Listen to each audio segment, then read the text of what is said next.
ಸಮರ್ಥ ಸದ್ಗುರು ಸಿದ್ಧಾರೂಢ ಮಹಾಸ್ವಾಮಿಗಳವರ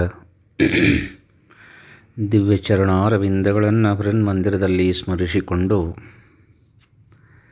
ಕರುಣಿಸೋ ರಂಗ ಕರುಣಿಸೋ ಕೃಷ್ಣ, ಹಗಲು ಇರುಳು ನಿನ್ನ ಸ್ಮರಣೆ ಮರೆಯದಂತೆ ಕರುಣಿಸೋ ಕೃಷ್ಣ ಕರುಣಿಸೋ. ರುಕ್ಕುಮಾಂಗದನಂತೆ ಋತವನಾನರಿಯೇನೋ, ಶುಖಮುನಿಯಂತೆ ಸ್ತುತಿಸಲು ಅರಿಯನು, ಬಕವಳಿಯಂತೆ ಧ್ಯಾನವ ಮಾಡಲರಿಯನು, ದೇವಕಿಯಂತೆ ಮುದ್ದಿಸಲರಿಯನೋ ಕೃಷ್ಣ.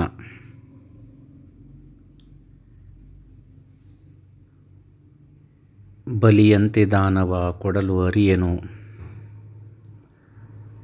ಕರೆಯಲು ಅರಿಯೆ ಕರಿರಾಜನಂತೆ, ವರಕಪಿಯಂತೆ ದಾಸ್ಯವ ಮಾಡಲರಿಯನು, ಸಿರಿಯಂತೆ ಮೆರೆದು ಮೋಹಿಸಲರಿಯನೋ ಕೃಷ್ಣ. ಬಲಿಯಂತೆ ದಾನವ ಕೊಡಲು ಅರಿಯನು,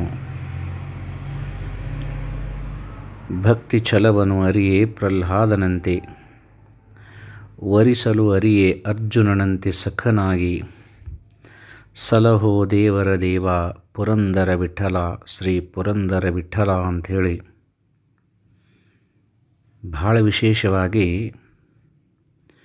ಪುರಂದರದಾಸರು ಕೃಷ್ಣ ಭಗವಂತನನ್ನು ಮಹಾವಿಷ್ಣುವನ್ನು ಕುರಿತು ಪ್ರಾರ್ಥನೆ ಮಾಡಿದರು. ನಿನ್ನ ಕರುಣೆ ಬೇಕು ಕೃಷ್ಣ. ಎಂಥ ಕರುಣೆ ಅಂದ್ರೆ ಹಗಲಿ ರಾತ್ರಿ ನಿನ್ನ ಸ್ಮರಣೆಯನ್ನು ಮರೆತಿರಬಾರದು, ಅಂಥ ಕರುಣೆ. ಹೆಚ್ಚೇನು ಕೇಳಿಲ್ಲ.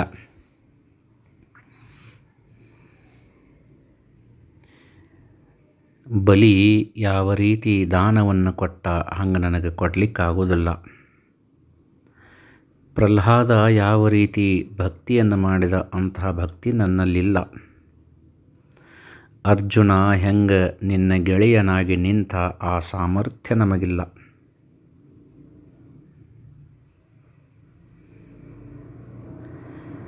ಆನೆ ಮೊಸಳಿ ಬಾಯಿಗೆ ಕಾಲು ಸಿಕ್ಕಾಗ ನಿನ್ನ ಕೂಗಿ ಕರೀತಲ್ಲ, ಅಂಥ ಒಂದು ಸಾಮರ್ಥ್ಯ ನನಗಿಲ್ಲ.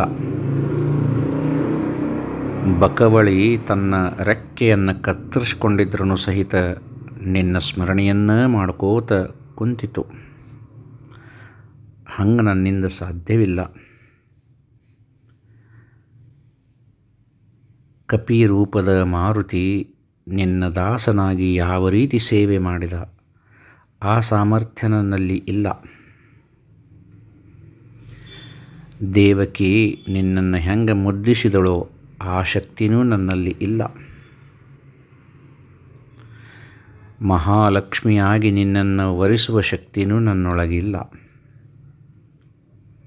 ರುಕ್ಕುಮಾಂಗದ ಹೆಂಗೆ ವೃತವನ್ನು ಮಾಡಿದ ಆ ವೃತವನ್ನು ಮಾಡಲಿಕ್ಕೂ ನನ್ನಿಂದ ಸಾಧ್ಯವಿಲ್ಲ. ಅದಕ್ಕಾಗಿ ನಿನ್ನ ಕರುಣೆ ಈ ಪಾಮರನ ಮೇಲೆ ಇರಲಿ. ಹೆಂಗಂದ್ರೆ ಹಗಲಿ ರಾತ್ರಿ ನಿನ್ನ ನಾಮಸ್ಮರಣೆ ಬಿಟ್ಟಿರಬಾರ್ದು ಅಂಥೇಳಿ ಕೃಷ್ಣ ಭಗವಂತನನ್ನು ಎಷ್ಟೊಂದು ಪ್ರಾರ್ಥನೆ ಮಾಡಿದರು. ಕೃಷ್ಣ ಭಗವಂತ ಅಂದರೆ ಜಗದ್ಗುರು ಅವ. ವಾಸುದೇವಸುತಂ ದೇವಂ ಕಂಸಚಾರೂನ ಚಾನೂರಮರ್ಧನಂ, ದೇವಕಿ ಪರಮಾನಂದಂ ಕೃಷ್ಣಂ ವಂದೇ ಜಗದ್ಗುರುಂ ಅಂತ ಕರೆದರು. ಅತಸಿ ಪುಷ್ಪಸಂಕಾಶಂ ಹಾರನುಪುರ ಶೋಭಿತಂ, ರತ್ನಕಂಕನಕೇಯೂರಂ ಕೃಷ್ಣಂ ವಂದೇ ಜಗದ್ಗುರುಂ ಅಂಥೇಳಿ ವಿಶೇಷವಾಗಿ ಕರೆದರು. ದೇವೋತ್ತಮ ಪರಮ ಪಾವನ ಪುರುಷ ಲೋಕರಕ್ಷಕನಾದಂತಹ ಜಗದ್ಗುರು ಶ್ರೀಕೃಷ್ಣನನ್ನು ಹೃದಯ ತುಂಬಿ ಆರಾಧಿಸುತ್ತಿದ್ದವರು ಶ್ರೀ ಪೇಜಾವರ ಶ್ರೀಪಾದಂಗಳವರು. ವಿವೇಕ ವೈರಾಗ್ಯ ವಿಶ್ವಚೇತನ ವಿಶ್ವೈಕ್ಯರು ಶ್ರೀ ವಿಶ್ವೇಶತೀರ್ಥರು ಅಂತ. ಪಂಡಿತ ಜಯತೀರ್ಥಾಚಾರ್ಯರು ಮಳಗಿ ಅವರು ಒಂದು ಕಡೆ ಬಹಳ ಸುಂದರವಾಗಿ ಉಡುಪಿಯ ಶ್ರೀ ವಿಶ್ವೇಶತೀರ್ಥ ಶ್ರೀಪಾದಂಗಳವರನ್ನು ಕುರಿತು ಹೇಳ್ತಾರೆ. ಹೆಂಗದಾರ ಅವರಂದ್ರೆ, ಶ್ರೀ ವಿಶ್ವೇಶತೀರ್ಥರ ಮೂರ್ತಿ ವಾಮನ, ಕೀರ್ತಿ ತ್ರಿವಿಕ್ರಮ, ಆಕಾರ ಪುಟ್ಟದು, ಜ್ಞಾನ ದೊಡ್ಡದು, ದೇಹ ತೆಳ್ಳಗೆ, ಬಣ್ಣ ಬೆಳ್ಳಗೆ, ಗಂಭೀರ ನಿಲುವು, ವಿರಕ್ತ ಇರುವು, ವಿಶಾಲ ಹಣೆ, ಉತ್ತಿಷ್ಟ ಎನ್ನುವ ಮೂಗು, ಜಾಗೃತ ಎನ್ನುವ ಕಣ್ಣು, ಹೃದಯ ತುಂಬಿದ ಕರುಣೆ, ಪ್ರೀತಿ ತುಂಬಿದ ಮಾತು, ಒಡಲು ಹಿಡಿದಷ್ಟು ಔದಾರ್ಯ, ಮೈಮೇಲೆ ಖಾದಿಯ ಶಾಟಿ, ಹಣೆ ತುಂಬ ಬ್ರಹ್ಮ ತೇಜಸ್ಸು, ತಾಳ್ಮೆ ತುಂಬಿದ ಬದುಕು, ಎಲ್ಲರನ್ನೂ ಗುರುತಿಸುವ ಗುರಿ, ಸದಾ ಪಾದರಸದಂತೆ ಸಂಚಾರಿ, ದಿನಕ್ಕೆ 10 ಊರುಗಳ ಪ್ರವಾಸಿ, ಸದಾ ಜನರ ಒಡನಾಡಿ, ನಿರಂತರ ಪಾಠ, ಪ್ರವಚನಕಾರಿ, ಅದಮ್ಯ ಉತ್ಸಾಹಿ, ಆಕರ್ಷಕ ಸನ್ಯಾಸಿ, ಅದ್ಭುತ ಮಾತುಗಾರಿಕೆ, ಎಲ್ಲರ ಹೃದಯ ಮುಟ್ಟುವ ಭಾಸಿ, ತಿಳಿಯಾದ ನಿರೂಪಣೆ, ಚಮತ್ಕಾರದ ವಾಣಿ, ಬಾನಂಚಿಗೂ ಕೈ ಚಾಚುವ ಬಡುಕಲು ಸನ್ಯಾಸಿ, ಚಾರಿತ್ರ್ಯದಲ್ಲಿ ಚೊಕ್ಕ ಚಿನ್ನ, ಅಪ್ಪಟ ಅಪರಂಜಿ, ನಗುಮೊಗದ ಕಾರಂಜಿ, ಇವೆಲ್ಲ ಗುಣಗಳಿಗೆ ಒಂದೇ ಗನಿ ಶ್ರೀ ಪೇಜಾವರ ಶ್ರೀಗಳು ಅಂಥೇಳಿ ಬಹಳ ವಿಶೇಷವಾಗಿ ಉಡುಪಿಯ ಶ್ರೀ ವಿಶ್ವೇಶತೀರ್ಥ ಶ್ರೀಪಾದಂಗಳವರನ್ನು ಕುರಿತು ಹೇಳ್ತಾರೆ. ನಂದು ಒಂದು ಎಂಥ ಸೌಭಾಗ್ಯ ಅಂದ್ರೆ, ಪೂಜ್ಯರ ಪಾದಪೂಜೆಯನ್ನು ಮಾಡುವ ಭಾಗ್ಯ ನನಗೆ 1998 ಸಿಕ್ಕಿತ್ತು. ನಾನು MK ಹುಬ್ಬಳ್ಳಿ ಶುಗರ್ ಫ್ಯಾಕ್ಟ್ರಿ ಅಲ್ಲೇ ನಮ್ಮ ಚಿಕ್ಕಮ್ಮನ ಮನೆಗೆ ಹೋಗಿದ್ದೆ. ಅವ್ರ ಮನೆ ಎದುರಿಗಿನ ಒಬ್ಬರು ಪೂಜ್ಯ ವಿಶ್ವೇಶತೀರ್ಥ ಶ್ರೀಪಾದಂಗಳವರನ್ನು ಕರೆದಿದ್ದರು.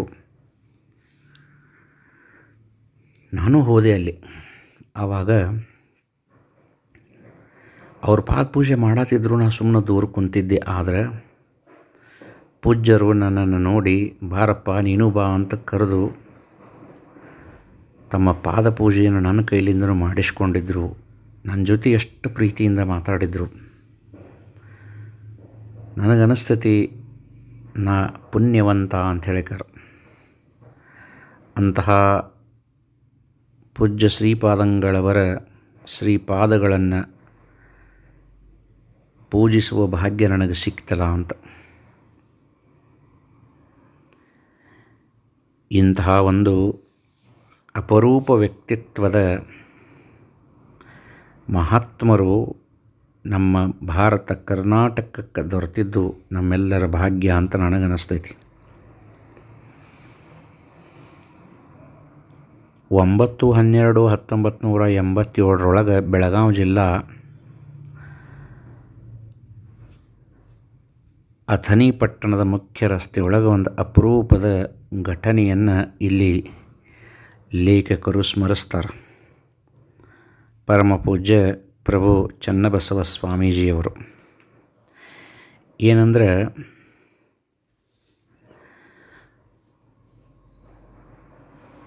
ಒಂದು ಸಂಸ್ಥೆ ಉದ್ಘಾಟನೆ ಇತ್ತು ಆ ಅಥಣಿಯೊಳಗೆ.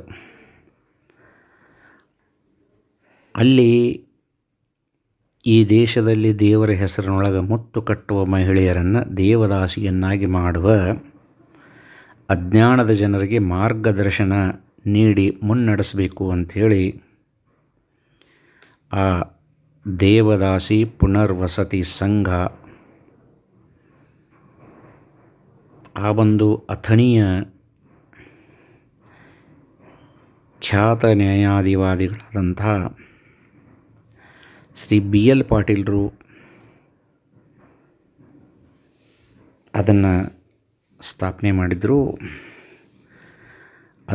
ಆಶೀರ್ವಾದ ಮಾಡಲಿಕ್ಕೆ ಇಬ್ಬರು ಯತಿವರಿಯರು ಬಂದಿದ್ದರು.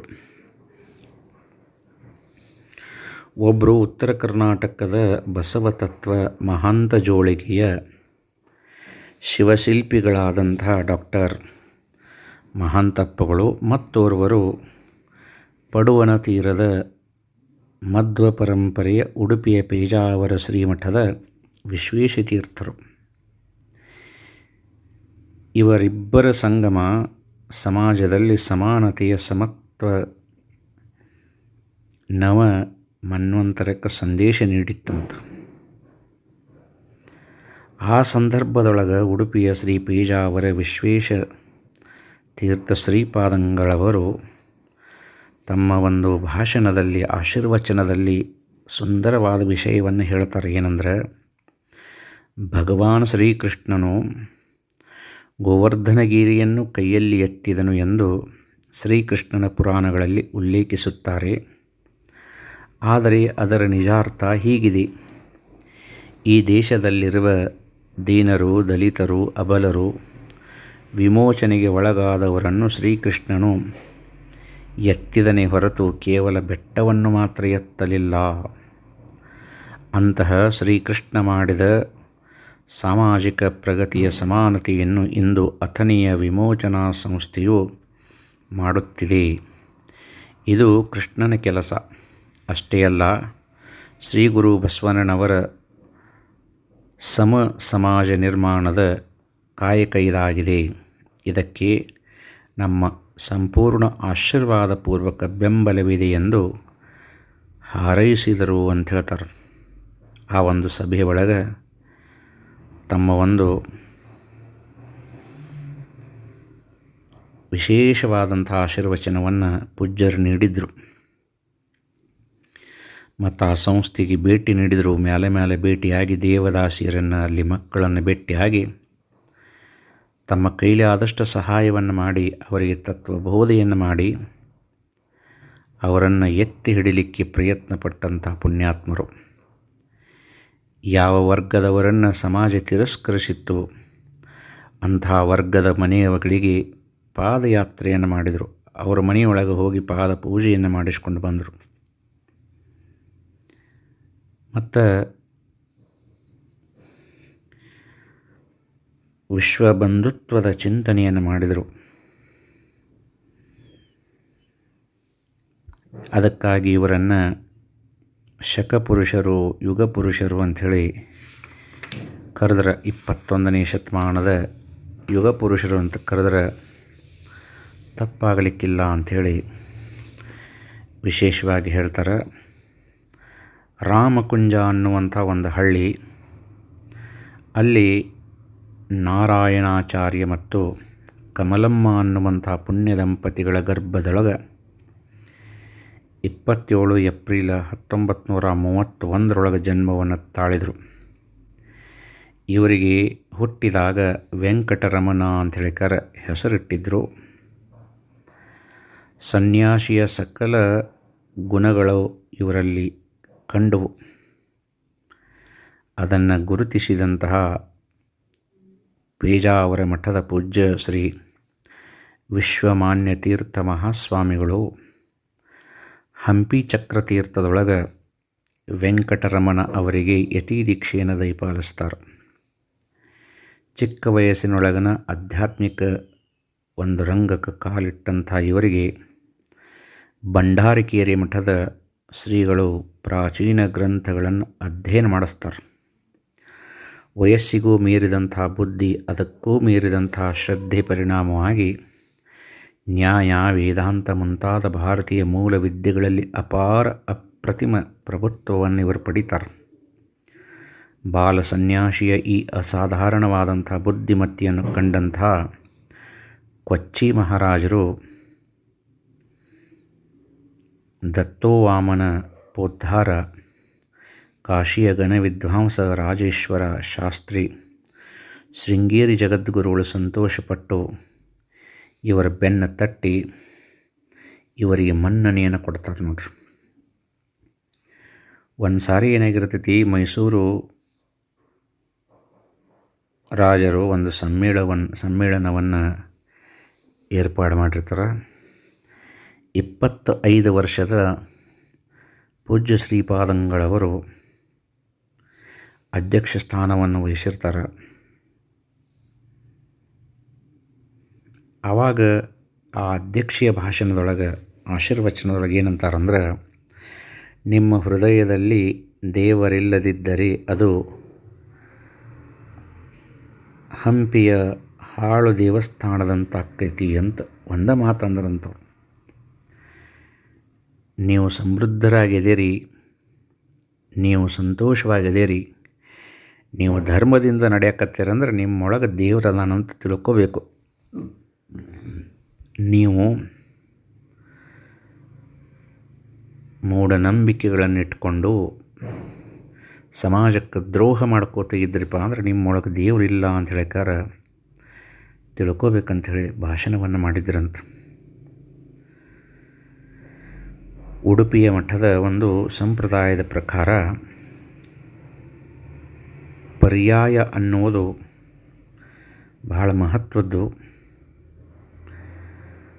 ಆ ಪರ್ಯಾಯ ಒಂದು ಅವಧಿ ಒಳಗೆ ಕೃಷ್ಣ ಭಗವಂತನ ಪೂಜೆ ಮಾಡುವ ಅವಕಾಶ ಈ ಅಷ್ಟಮಠಗಳ ಯತೀಶ್ವರರಿಗೆ ಸಿಗ್ತಾವೆ. ಹಂಗೆ ಒಂದು 3ರಿಂದ 4 ಸಾರಿ ಪರ್ಯಾಯ ಒಂದು ಸೇವೆಯನ್ನು ಸಲ್ಲಿಸಿದಂತಹ ಪೂಜ್ಯ ಶ್ರೀಪಾದಂಗಳವರು ವಿಶೇಷವಾದಂಥ ಒಂದು ಅಭಿವೃದ್ಧಿಯನ್ನು ಉಡುಪಿ ಕ್ಷೇತ್ರದಲ್ಲಿ ಮಾಡಿದರು.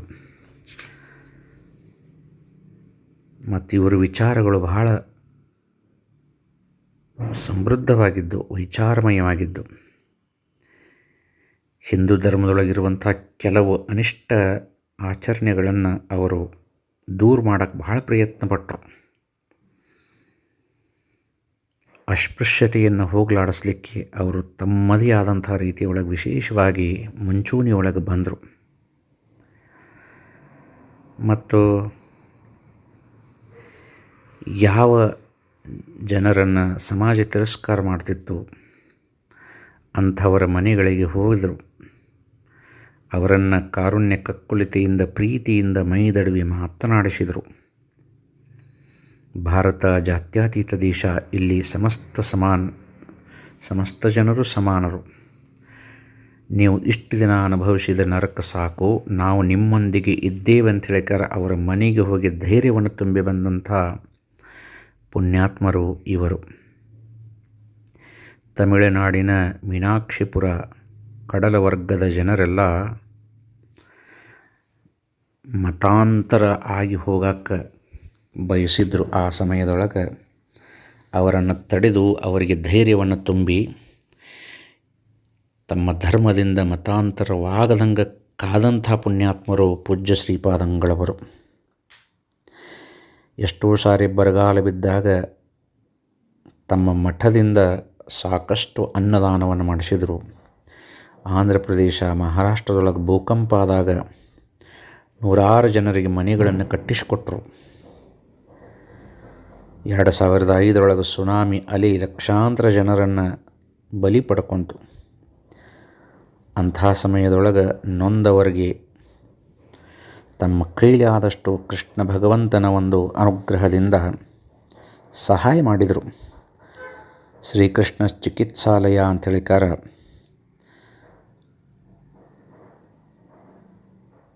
ಒಂದು ಆಸ್ಪತ್ರೆ ಆರಂಭ ಮಾಡಿದರು. ಅನಾಥರಿಗಾಗಿ ಶ್ರೀಕೃಷ್ಣ ಸೇವಾಶ್ರಮ ಅಂದರು. ಆಯುರ್ವೇದ ಕಾಲೇಜುಗಳನ್ನು, ಪೂರ್ಣ ಪ್ರಜ್ಞೆ ವಿದ್ಯಾಪೀಠದಡಿಯೊಳಗೆ 10 ಶಿಕ್ಷಣ ಸಂಸ್ಥೆಗಳನ್ನು ಸ್ಥಾಪಿಸಿದಂಥ ಪೂಜ್ಯರು ಮನುಕುಲದ ಒಳಿತಿಗಾಗಿ ತಮ್ಮನ್ನು ತಾವು ಸವಿಸಿದಂಥ ಮಹಾತ್ಮರು. 29/12/2019 ಪೂಜ್ಯ ಶ್ರೀಪಾದಂಗಳವರು ಬೃಂದಾವನಸ್ಥರಾಗಿದ್ದಾರೆ. ಆದರೂ ಸಹಿತ ಅವರು ಸಮಾಜಕ್ಕಾಗಿ ಸಲ್ಲಿಸಿದಂತಹ ಸೇವೆಯನ್ನು, ಅವರು ಕೃಷ್ಣ ಭಗವಂತನಿಗೆ ಸಲ್ಲಿಸಿದಂತಹ ಸೇವೆಯನ್ನು ನಾವೆಂದೂ ಮರೆಯೋಕ್ಕೆ ಸಾಧ್ಯವಿಲ್ಲ. ಅಂತಹ ಪರಮ ಪೂಜ್ಯ ಪೇಜಾವರ ಪೂಜ್ಯ ಶ್ರೀಪಾದಂಗಳವರ ಕರುಣಾದೃಷ್ಟಿ ನಮ್ಮೆಲ್ಲರ ಮೇಲೂ ಸದಾ ಕಾಲಿರಲಿ ಅಂಥೇಳಿ ಪ್ರಾರ್ಥನೆ ಮಾಡೋದು. ಪೂಜ್ಯ ಶ್ರೀ ಸಿದ್ಧಾರೂಢ ಸ್ವಾಮಿಗಳು ಜೀವನ ಲೀಲಾಮೃತ ಅನ್ನುವಂತಹ ಸುಂದರವಾದಂತಹ ಸಿದ್ಧಾರೂಢ ಅಪ್ಪನ ಕುರಿತಾದ ಪುಸ್ತಕವನ್ನು ಡಾಕ್ಟರ್ ಮಲ್ಲಿಕಾರ್ಜುನ ಸಿಂದಗಿಯವರು ಬಹಳ ಸುಂದರವಾಗಿ ಬರೆದರು. ಇದರೊಳಗೆ ನಾವು ಇವತ್ತು 33ನೆಯ ಭಾಗವನ್ನು ನೋಡೋದು. ಲೇಖಕರಾದಂಥ ಮಲ್ಲಿಕಾರ್ಜುನ ಸಿಂದಗಿಯವರು ಎಷ್ಟೊಂದು ಸುಂದರವಾಗಿ ಬರ್ದಾರಂದ್ರೆ, ಸ್ವತಃ ತಾವ ಸಿದ್ಧಾರೂಢ ಅಪ್ಪನ ದರ್ಶನವನ್ನು ಪಡೆದಂತಹ ಹಿರಿಯರನ್ನು ಭೇಟಿಯಾಗಿ ಅವರ ಬಾಯಿಂದ ಬಂದಂಥ ಅನೇಕ ವಿಷಯಗಳನ್ನು ಈ ಗ್ರಂಥದೊಳಗೆ ಪುಸ್ತಕದೊಳಗೆ ಬರೆದು ನಮ್ಮೆಲ್ಲರಿಗೂ ಸಹಿತ ಉಣಬಡಿಸ್ಲಕತ್ತಾರ. ಸಿದ್ಧಾರೂಢಪ್ಪ ಎಲ್ಲಿಯೂ ಇಲ್ಲ, ನಮ್ಮೆಲ್ಲರ ಹೃದಯದಲ್ಲಿಯೂ ಅದಾನ. ಯಾರು ಆ ಸದ್ಗುರುನಾಥನನ್ನು ಸ್ಮರಿಸ್ತಾರೋ ಅವರ ಆತ್ಮದೊಳಗೆ ವಿರಾಜಮಾನನಾಗಿರ್ತಾನೆ. ಸಮಾಜದೊಳಗೆ ಜೀವನದೊಳಗೆ ಏನೋ ಹೆಚ್ಚು ಕಡಿಮೆ ಆದ್ರೂ ಸಹಿತ ಅದನ್ನು ಸಹಿಸಿಕೊಳ್ಳುವಂತಹ ಧೈರ್ಯವನ್ನು ಕೊಡ್ತಾನೆ. ಎಂಥ ಪ್ರಸಂಗ ಬಂದ್ರೂ ಸಹಿತ ಆ ಸದ್ಗುರುವಿನ ಮೇಲೆ ಇಟ್ಟಂಥ ನಂಬಿಕೆಯನ್ನು ನಾವು ಬಿಡಬಾರದು. ಏನು ಬರ್ತೈತೆ ಬರಲಿ ಸದ್ಗುರುನಾಥ, ನಿನ್ನ ಕೃಪಾದೃಷ್ಟಿ ಮಾತ್ರ ಇರಲಿ ಅಂಥೇಳಿ ಅವನಲ್ಲಿ ಪ್ರಾರ್ಥನೆ ಮಾಡೋದು. ನೆನೆದವರ ಮನದಲ್ಲಿ ಅಂಥೇಳಿ ಸಿದ್ಧಾರೂಢರನ್ನು ಇಲ್ಲಿ ಗುಣಗಾನ ಮಾಡ್ತಾರೆ. ಮುಂಬೈ ದಾಬೋಳ್ಕರ್ ಪ್ರಭಾಕರ್ ಮಗಳು ಶಾಲಿನಿ ವಿಷಮಜ್ವರ ಬಂದು ಅವಳು ಸಾವು ನೋವಿನ ಹಾಸಿಗೆಯಲ್ಲಿ ಹೊರಳಾಡುತ್ತಿದ್ದಳು. ಪ್ರಭಾಕರ ಮತ್ತು ಸುಂದರಾಬಾಯಿ ದಾಬೋಳ್ಕರ್ ಇವರು ಸಿದ್ಧರ ಭಕ್ತರು. ಶಿವರಾತ್ರಿಗೆ ಹುಬ್ಬಳ್ಳಿ ಜಾತ್ರೆಗೆ ಹೋಗಲೇಬೇಕೆಂದು ಆಶಿಸಿದ್ದರು. ಮಗುವಿನ ಅನಾರೋಗ್ಯ ಅವರ ಕೈ ಕಟ್ಟಿ ಚೆಲ್ಲಿತ್ತು. ತಾಯಿ ಹತಾಶರಾದಳು. ದೇವಾ ಎಂದು ಅವಳ ಕರುಳು ಕೂಗಿತು. ಅವಳು ಮಗುವನ್ನು ತೊಡೆಯ ಮೇಲಿಟ್ಟುಕೊಂಡು ಅದರ ತಲೆ ತಟ್ಟುತ್ತಾ ಕುಳಿತಳು. ಅವಳಿಗೆ ಅರ್ಧ ಮಂಪರು ಅರ್ಧ ಎಚ್ಚರ ಎನ್ನುವ ಸ್ಥಿತಿ. ನಿದ್ದೆಯಿಲ್ಲ, ಕಣ್ಣು ತೇಲುತ್ತಿದ್ದವು. ಸಿದ್ಧರನ್ನು ನೆನೆಯುತ್ತಾ ಕುಳಿತಳು. ಮನೆಯೆಲ್ಲ ಮಲಗಿತ್ತು ಅಂತ ಹೇಳ್ತಾರೆ. ಮುಂಬೈ ನಗರದ ನಿವಾಸಿಗಳಾದಂಥ ಪ್ರಭಾಕರ್ ದಾಬೋಳ್ಕರ್ ಮತ್ತು ಅವರ ಧರ್ಮಪತ್ನಿಯಾದಂತಹ ಸುಂದರಾಬಾಯಿ ಸಿದ್ಧಾರೂಢಪ್ಪನ ಪರಮ ಭಕ್ತರು. ಪ್ರತಿ ಶಿವರಾತ್ರಿಗೂ ಸಹಿತ ತಪ್ಪದ ಹುಬ್ಬಳ್ಳಿಗೆ ಬಂದು 15 ದಿವಸ ಗಂಟಲೆ ಇಲ್ಲೇ ಉಳಿದು ಸಿದ್ಧಾರೂಢ ಅಪ್ಪನ ಒಂದು ಸೇವೆಯನ್ನು ಮಾಡಿ ಕೃತಾರ್ಥರಾಗಿ ಹೋಗುತ್ತಿದ್ದರು. ಶಿವರಾತ್ರಿ ಜಾತ್ರೆ ಸಮೀಪ ಬಂದಿತ್ತು ಅಂದ್ರೆ ಅವ್ರಿಗೆ ಯಾವಾಗ ಹೋದೆವಪ್ಪ ಅಂತ ಮೊದಲಿಂದನೂ ಚಿಂತನೆ ಅವ್ರಿಗೆ. ಹಿಂಗೆ ಅಪ್ಪನ ಧ್ಯಾನದೊಳಗನೆ ಇರ್ತಿದ್ರು. ಒಂದು ಸರಿ ಏನಾಗಿತ್ತು, ಅವರ ಮಗಳಾದಂಥ ಶಾಲಿನಿ ಇವಳಿಗೆ ವಿಷಮ ಜ್ವರ ಬಂತು.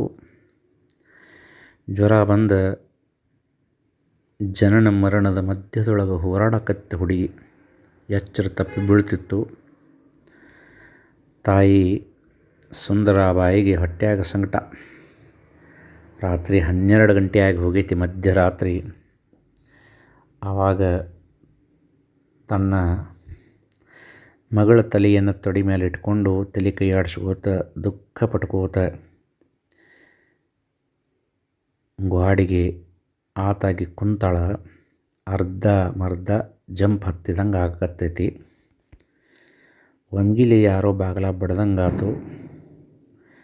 ಮಗುವನಲ್ಲಿ ಸಾವಕಾಶ ಮಲಗಿಸಿ ಬಾಗಲ ತೆಗಿತಾಳೆ. ಎದುರಿಗೆ ಸಿದ್ಧಾರೂಢಪ್ಪವ್ರು ಬಂದಿದ್ದರು.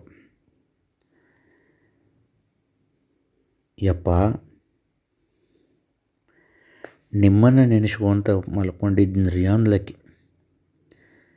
ಸಿದ್ಧಾರೂಢಪ್ಪವ್ರು ಅಂದರು, ಹೌದವಾ, ನಿನ್ನ ಕರುಳಿನ ಕೂಗು ನನಗೆ ಕೇಳಿತವಾ, ಅದಕ್ಕೆ ಓಡಿ ಬಂದೆ ಅಂತ ಅಂದರು ಸಿದ್ಧಾರೂಢರು. ನೋಡ್ರಿ ಎಂಥ ಕರುಣಾಮಯಿ. ಅಂತಹ ಸದ್ಗುರುನಾಥ ಸಿಗೋದು ಎಷ್ಟೊಂದು ದುರ್ಲಭ.